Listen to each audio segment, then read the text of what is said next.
Assalamualaikum warahmatullahi wabarakatuh. Baik, saya akan menjelaskan mengenai tugas saya yang dimana analisis mengenai konservasi laut dan fauna di Indonesia yang terancam dan lindungan berdasarkan hukum nasional dan hukum internasional. Jadi, keanekaragaman hayati laut Indonesia, khususnya sejumlah spesies laut, terindikasi semakin hari semakin terancam.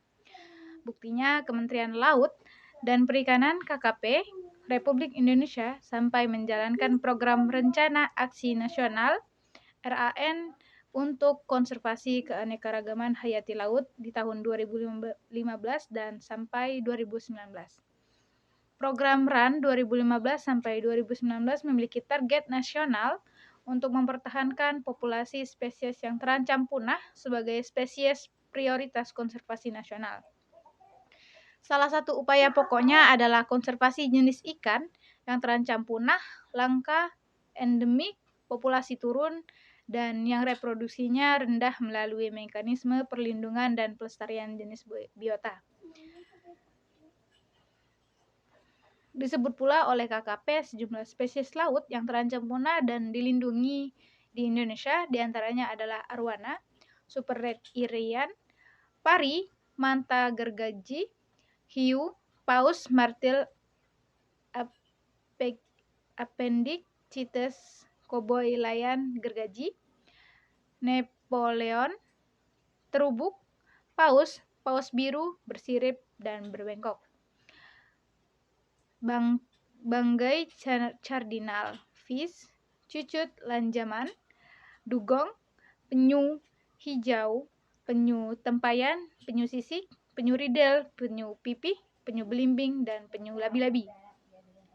Lola kuda laut, ekor duri kuda bergimbanti, Trimaculatus, Kima tapak kuda Cina, dan lainnya. Kemudian disebut pula tanggal 11 spesies laut prioritas terancam punah yang masuk dalam program RAN 2019. KKP spesies laut itu adalah teripang, kuda laut, hiu, dan pari kimat.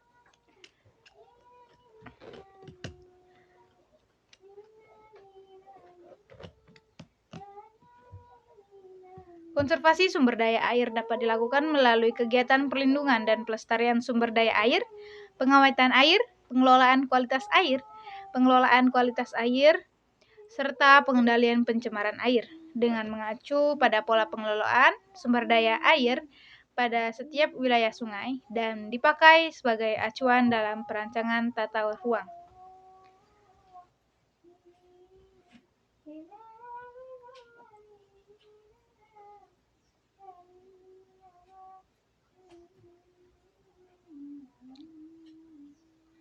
Baik sumber hukum di tingkat nasional, perlindungan dan pengelolaan kawasan konservasi serta perlindungan dan pemanfaatan tumbuhan dan satwa liar diatur dalam UU Nomor 5 Tahun 1990 tentang konservasi sumber daya alam hayati dan ekosistemnya.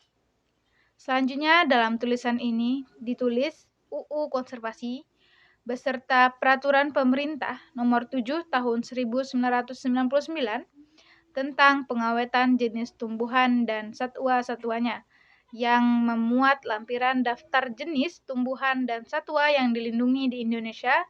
Pemanfaatannya diatur dalam Peraturan Pemerintah Nomor 8 Tahun 1999 tentang pemanfaatan jenis tumbuhan dan satwa liar yang mengatur tata cara memanfaatkan jenis yang dilindungi untuk beberapa kegiatan tertentu dengan kondisi dan persyaratan yang diizinkan oleh Kementerian Lingkungan Hidup dan Kehutanan.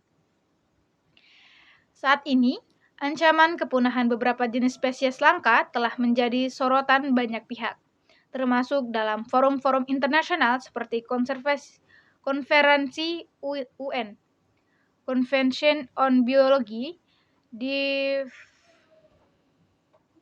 Diversity UNCBD, dan Konferensi Perubahan Iklim United Nations Framework Convention of Climate Change UNFCCC. Dalam catatan WWF, Indonesia sejak tahun 2012 sudah 36 individu gajah dewasa ditemukan mati di kawasan hutan dan bekas hutan di Provinsi Nangro Aceh Darussalam. Penyebab kematian gajah mayoritas karena diracun, sementara beberapa kasus disebabkan terkena setrum atau jerat di perkebunan sawit. Jumlah kematian gajah karena perburuan liar adalah 208 individu dalam kurun waktu 1999 sampai 2015. Selanjutnya, instrumen hukum internasional mengenai satwa liar yang dilindungi.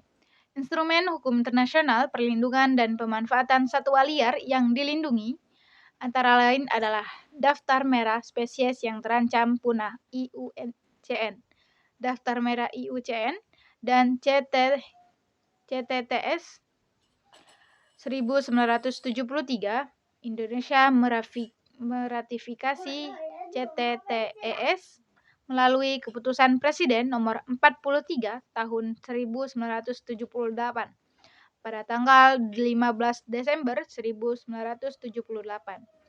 Sesuai dengan tingkat populasi, kondisi habitat dan penyebarannya, IUCN mengklarifikasikan spesies berdasarkan tingkat keterancamannya dan terhadap kepunahan.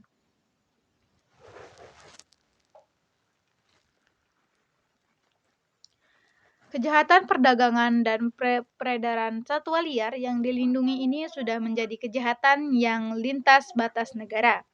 Oleh karenanya, pada tahun 2010 diinisiasi konsorsium pemberantasan kejahatan satwa liar dengan nama International Consortium on Combating Wildlife Crime atau disingkat sebagai ICCWC. Lembaga ini diinisiasi oleh 5 lembaga yaitu Sekretariat CITES, Interpol, UNODC, dan WCO. Selanjutnya, instrumen hukum nasional mengenai satwa liar yang dilindungi. Kawasan Hukum Hutan Indonesia berdasarkan Pasal 6 Tahun Undang-Undang Nomor 41 Tahun 1999 tentang Kehutanan dibagi berdasarkan fungsi pokok ke dalam 3 kategori, yaitu hutan konservasi, hutan lindung, dan hutan produksi. Pada hutan konservasi hanya dapat dilakukan pemanfaatan kawasan hutan dengan batas-batasan tertentu seperti diatur dalam Undang-Undang Konservasi. Dalam Pasal 5 Undang-Undang Konservasi disebut bahwa konservasi sumber daya alam hayati dan ekosistemnya dilakukan melalui kegiatan.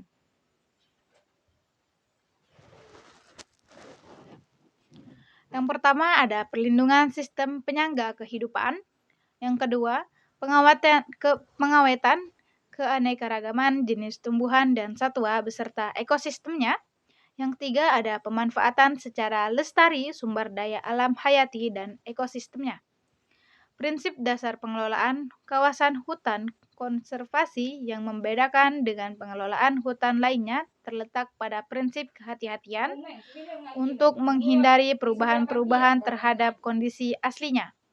Prinsip kehati-hatian ini bertujuan mempertahankan daya dukung alam sebagai penyangga kehidupan dan menjaga kelangsungan potensi keanekaragaman hayati, sumber daya alam hayati. Oleh karena itu, aturan dan dalam pengelolaan kawasan hutan konservasi lebih banyak menyebutkan pembatasan untuk menjaga habitat, sedikit mungkin modifikasi. Salah satu pilar penting dalam konservasi yang dilakukan oleh pemerintah adalah pengawetan keanekaragaman jenis satwa beserta ekosistemnya. Hal ini dilaksanakan dengan menjaga keutuhan kawasan suaka alam agar tetap dalam keadaan asli dan tidak punah. Mungkin sekian presentasi dari saya. Jika ada salah dan kurangnya, saya minta maaf. Terima kasih.